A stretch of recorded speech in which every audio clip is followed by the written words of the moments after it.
Researchers continue to piece together the fragments of ancient civilizations. We know how our ancestors farmed the land and built glorious cities 10,000 years ago. But what do we know about our ancestors' ancestors? Where did they come from? And is there a missing link to be found? Alien blood. The idea blows a hole through mainstream theories of human evolution. In northern Kenya, they have found the boy, the skeleton of what is believed to be one of our oldest ancestors. By using carbon dating on that skeleton and others, scientists have formed a consensus about when the first humanoids evolved. But something extraordinary happened 30,000 years ago. Humans began a rapid advance from cave painters to sophisticated pyramid builders. And it was bestowed upon the citizens of Atlantis, transforming the island into the intellectual beacon of the pre-ancient world. It's bigger than Rome, it's bigger than Egypt, it's bigger than Greece. You know, Atlantis is bigger even than our own cyber age, actually. Because the further we get away from it in time, there it looms on the road ahead of us again. Sarian is convinced there were some 500 alien visitations during the time of Atlantis. And because of the spectacular nature of these encounters, there is evidence if you know where to look. In the coffin texts of the Egyptians, we hear about crafts that come and pick up princesses and fly them to foreign shores in an instant. We have the Laura caves in India, where you can actually go and look at them. These wall reliefs where it literally shows you crafts with little people inside them, the gods, above the tree line, and all the heads of the people are looking up. Authors like Zechariah Sitchin have gone to the far ends of the earth looking for clues, painstakingly piecing together enough fragmentary evidence to build a new theory of human evolution. A basic conclusion of my writings has been that those who gave mankind civilization were visitors to Earth from another planet.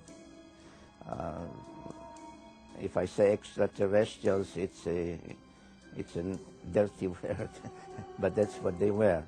This is called a... Sitchin is one of the few people on Earth able to read 6,000-year-old Sumerian texts.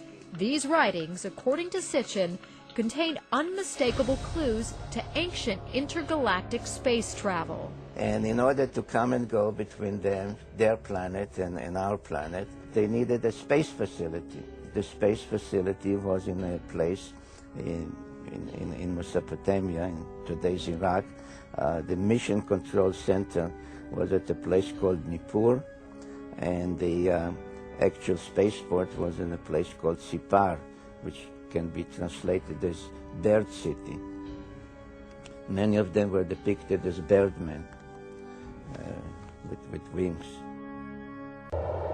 Iraq. According to some experts, we can find very detailed information on UFOs and aliens in the old Sumerian culture, now considered to be the cradle of our civilization. The people then had extraordinary astronomical knowledge. Zechariah Sitchin. If somebody says, where did you get the idea? I say, I read the Sumerian tablets, and that's what they say. They said that our solar system is made up of 12 members. And this is stated in the Sumerian text over and over and over again, not one time. And they say there is the sun, which is in the center, not like the Greeks or others thought that the earth is in the center, the sun. There's the moon, which they gave reasons why they considered it a member by its own, and 10, not 9, but 10 planets. Therefore, I'm very happy that when today astronomers look for this planet, they call it Planet X. They mean maybe the unknown planet, but it's also the 10th planet. They called it Nibiru, which means planet of the crossing, and the ancient symbol was the cross, not from Christian times, but from 6,000 years ago. And they say that this planet, the 12th member of our solar system, has a very large orbit of 3,600 years, and every 3,600 years it comes between Mars and Jupiter close to us.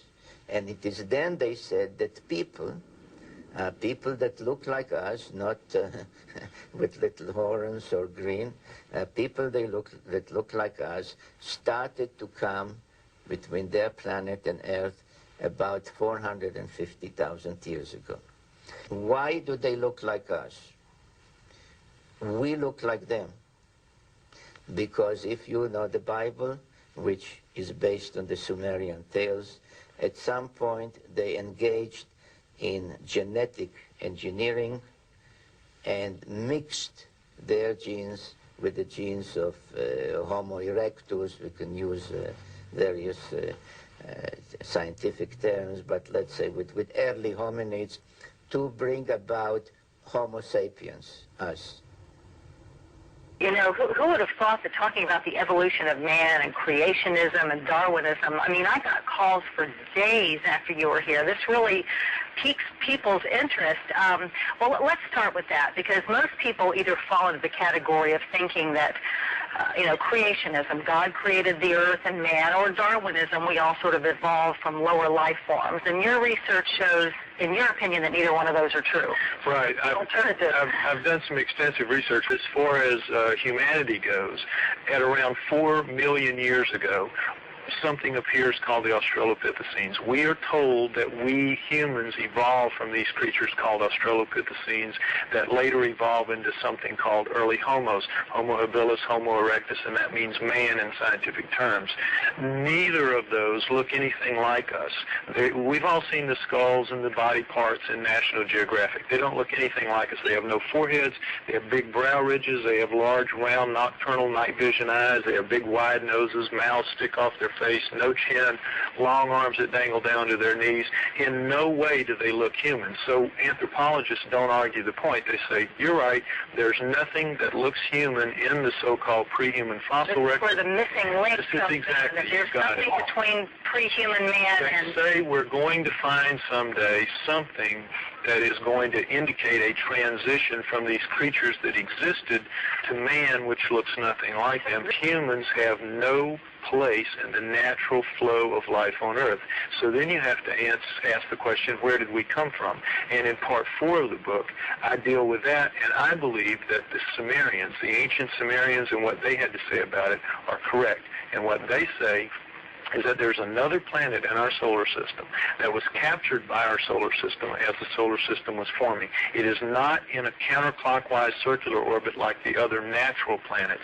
Because it's captured like a comet, it has a clockwise elliptical orbit of 3,600 years.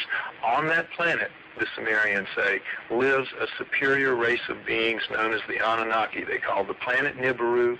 They call the people the Anunnaki. They're called the Anunnaki. The Sumerians, the first great culture that we have on the earth 6,000 years ago, right out of the Stone Age, possessing over 100 of the first that we attribute to a high society. They're the very best of the ancient cultures, preceding and better than the Egyptian, Greeks, and the Romans. In their writing, the first writing, of course, they said that there's another planet in the solar system that they called Nibiru that was captured and moves like a comet in a 3,600-year orbit. Our own astronomers know it's out there. They call it Planet X. It has gravitational effects on the outer planets. They can't find it because it's so far out. Exactly what the Sumerians say. The superhuman race lives? They say that on that planet, the Sumerians do live another culture called the Anunnaki, and that in our past, in the past of Earth, at around 400,000 years ago, they came here to work, to do a job, which I go over in the book, and while here, they decided to create a slave, to genetically engineer a slave, using the creature of Earth as a genetic base to make the new slave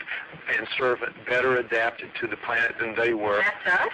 That's us. Basically, the Anunnaki said in their writings that the Sumerians left behind, we shall make the Adamu. They called their slave servant Adamu plural, which comes down to us in the Bible as the Adam. We shall make the Adamu in our own image, after our own likeness, word for word in the Bible, and they did that. So no, wait a minute. we look like...